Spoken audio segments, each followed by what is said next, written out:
Today, we're going to talk about a really powerful idea from our source material, something it calls the invisible empire. It's a concept that helps us look at the headlines we see every day in a totally new light. And it all boils down to this one really tough question. When we hear about refugee crises, why does it seem like all the attention, and a lot of the time the blame, lands squarely on the people who are just trying to escape? Well, this explainer is going to walk us through one source's answer to that. So let's jump right in. All right, first up, a question of blame. We're going to start by unpacking the main argument here. What's really going on behind this global phenomenon? So here's the big idea from our source material, right off the bat. The blame that gets placed on refugees, it's not some random accident. It's a systematic process of redirecting our focus, moving it away from these complicated, kind of hidden policy decisions, and putting it right onto the people who are the most visible result of those policies. This is the key idea we're going to explore. Okay, so if that's the what, let's talk about the how. How does this redirection of blame actually happen in the real world? That brings us to our next section, the official story, where we'll look at how history itself gets rewritten to make this possible. The source brings up this concept it calls the erased cause, and it uses Somalia as a really powerful example. Think about it. The story we often get is that some places, like Somalia, are just, well, chaotic, that it's always been that way. But that framing, the source argues, completely erases decades of outside involvement, like U.S. Cold War policies that poured weapons into the region. And this is where the framing gets really important. Look at this comparison. On one side, you have what we usually hear. It's all about humanitarian aid, feeding people, a peacekeeping mission that maybe just went a little wrong. It sounds like charity, right? But on the other side, the source points to a totally different set of motives: strategic positioning, controlling shipping lanes, and protecting oil deals. See, when you frame an action as an act of kindness, it makes any criticism of it sound kinda ungrateful. And this right here is what the source calls the broken timeline. Just look at the gaps. The first moves, the militarization, that was back in the 70s and 80s.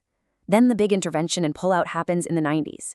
But the thing we actually see, the refugees arriving in American towns, that doesn't happen for another 20 or 30 years.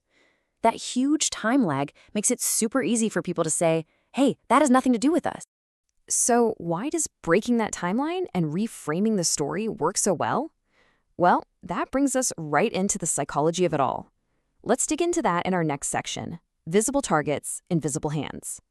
The source argues that it really comes down to something incredibly simple about how our brains work. We have this default setting to blame the thing we can actually see. It's just our natural gut-level instinct. And I mean, think about it. Who's the visible part of this whole equation? It's the refugee, right? As the source points out, they're living in our neighborhoods. Their kids are in the local schools. They use public services. They might have different accents or cultural habits that make them stand out. They are a constant physical presence. Now, let's flip that. What about the invisible hand? The people who actually made these policy decisions, they're often retired or they've passed away.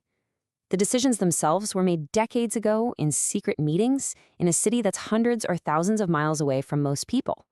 You can't see a policy decision from 1982 walking down your street, can you? And this all adds up to what the source calls the social cost of blame. It's a fascinating idea. Blaming migrants is, as they put it, socially cheap. It's easy. You can disguise it as just being concerned about immigration or crime. Plus, the targets, in this case Somalis who are Black, Muslim, and African, are often already on the margins. But blaming your own government, phew, that's socially costly. That's hard. It means you have to know some history, and you have to be willing to admit your country might have actually caused harm. Okay, so if this whole misdirection thing is so effective, you gotta ask, why? What's the point?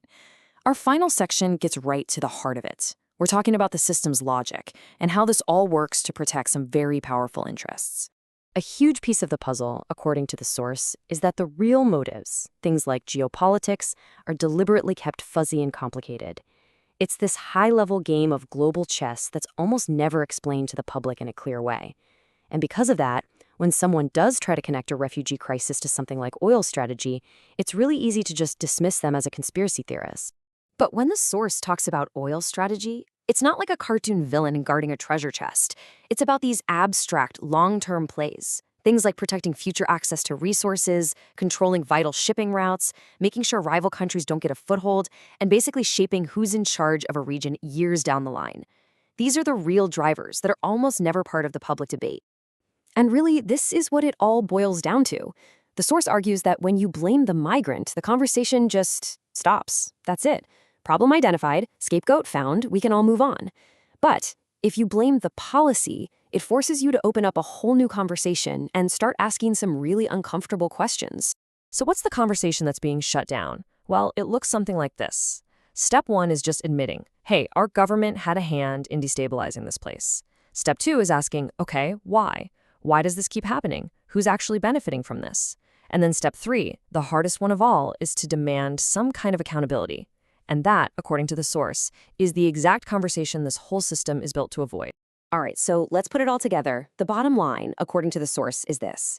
Blame falls on refugees because history gets rewritten, the real geopolitical motives are kept under wraps, the language of humanitarianism is used to cover up power plays, migrants are just really easy invisible scapegoats, and actually holding our own policies accountable is a threat to powerful interests. Which leaves us with this one single quote from the source that just kind of says it all. It puts the whole argument into one clear, very provocative sentence. It's easier to blame the refugee than the empire that created the refugee. It's a statement that really forces you to stop and think about where we point the finger. And so I'll leave you with this question to chew on. If this framework can be applied to the refugee crisis, where else could we apply it?